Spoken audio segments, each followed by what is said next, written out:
The Aryans, the Orion Empire is huge from what I have found out, and is in general a pretty peaceful place today, although it had its tumultuous times as well in the ancient past.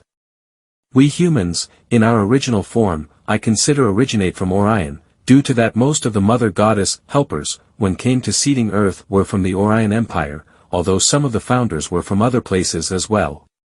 What they all had in common, however, was that they acknowledged the feminine force in the universe as being the original creative force, in Sumerian called the Dhyama, and they were working with the goddess' moral and ethical values in mind.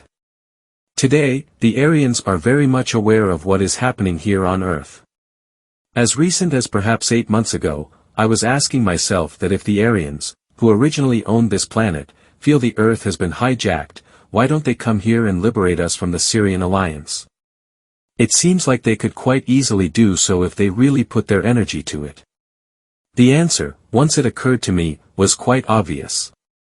If the Aryans would interfere, we humans, in our ignorance, would see them as an invader force, just like we would the Syrians. And if the Aryans came, the Syrians would definitely play the victims and plea for help from mankind, just to get us on their side. So it wouldn't be a good solution. Secondly, they know better than start another galactic war, they've been there, done that. Instead, they are monitoring us closely, ready to assist when they can. In fact, all we need to do is to get together as a human race and ask for help, and help would come. But first we would have to know for a fact who is the enemy and who the friend is. If we are confused about that, we would be confused when the Syrians manipulate us into believing they are the good guys. Keep in mind, however, that the Orion Empire is extensive, and there are of course beings who consider themselves being Aryans, who are not here in our best interest. These are few in numbers, but are creating some problem in the astral, from what I have heard. I bring this up, because it proves the point that things are not black and white, and there are good and bad beings within all star races. The Amaargi, these are female founders, originating from the star Dubhe in Ursa Major, the Big Dipper. They are a subgroup to the Amašutum, and have been residing in our solar system since ancient times. They used to have their base on Old Terra's moon, and when Terra was split into two during the Titan War, there are researchers who claim that Terra's moon at that time was slung out of its orbit around Terra and became the planet Venus. The Amaargi may still dwell on Venus, but most certainly as Ontoenergetics.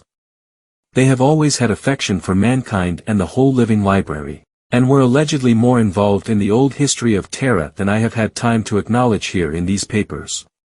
The Amašutum, this is another name which seems to appear in the Sumerian texts quite a lot. According to Anton Parks, the Amašutum are female life designers, founders, living in higher dimensions of the Ka, but can visit ours with no problem. They have been said to originate both from Orion, Ursa Major, and Ursa Minor. It is my own understanding that all the 3-star systems are correct. The Amašutum is simply a generic term for female life designers in a highly evolved state of being. Many of these female founders are overseeing the progress we're making here on Earth. The Ontoenergetics, this is quite a general term that includes all non-physicals, although I am here concentrating on those who are present in the astral realms around Earth and are studying what is happening, especially now, during the nanosecond. Most of them are benevolent, evolved beings, who are happy to help if we ask them. If they are benevolent, they will not do the job for us, but rather help us steering ourselves onto the right track. This goes for all the benevolent races and beings out there, Pleiadians, Aryans, Amašutum, Amaargi, and other physical and non-physical beings. None of them will help or interfere, unless we ask them. Most of them are more than willing to help. Spirit guides, angels, this is another shady term, because it can have so many meanings. I am not very keen on many of the spirit guides who come and get you after you have departed from your body at body death. Most of them are Syrian helpers, such as non-physical vegans and greys. Be particularly on your guard if they tell you to follow them into the light or to the tunnel, or go see relatives. If you choose to go with them, you will end up in the Syrian recycling system again with full amnesia, and then being shot down into a new body here on Earth. If you read this and have enjoyed my papers so far, you are probably not a person who wants to go into the light. In one of the last papers, if not the last paper, in Level 2, I will talk more about what the alternatives may be. The deceptive spirit guides may manifest themselves in the astral as angels, relatives, friends, a pleasant being, or perhaps even as Jesus or one of his disciples if the person is Christian.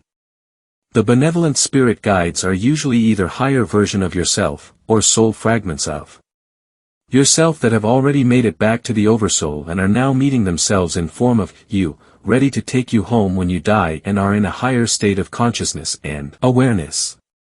They may manifest very similar to the false spirit guides. But if you use the abilities you have developed here on earth during this, and a few previous lifetimes, you will be able to tell who is who. And if you're uncertain, ask them who they are. Another obvious distinction is of course, where will they lead you? Above the grid and out in the universe, or into the light/tunnel? A good thing to do when you're on your deathbed is to imagine yourself being where you want to be and ask for help only by those who have your absolute best interests in mind.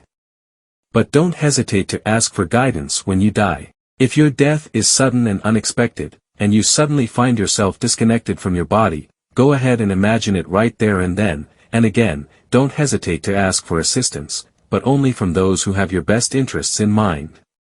This, of course, is very important.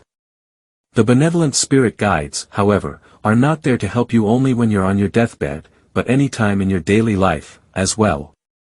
Ask and you shall receive. Again, your guides will most probably not do the work for you, but guide you in the right direction by letting you experience what you need to experience. After all, we call them guides.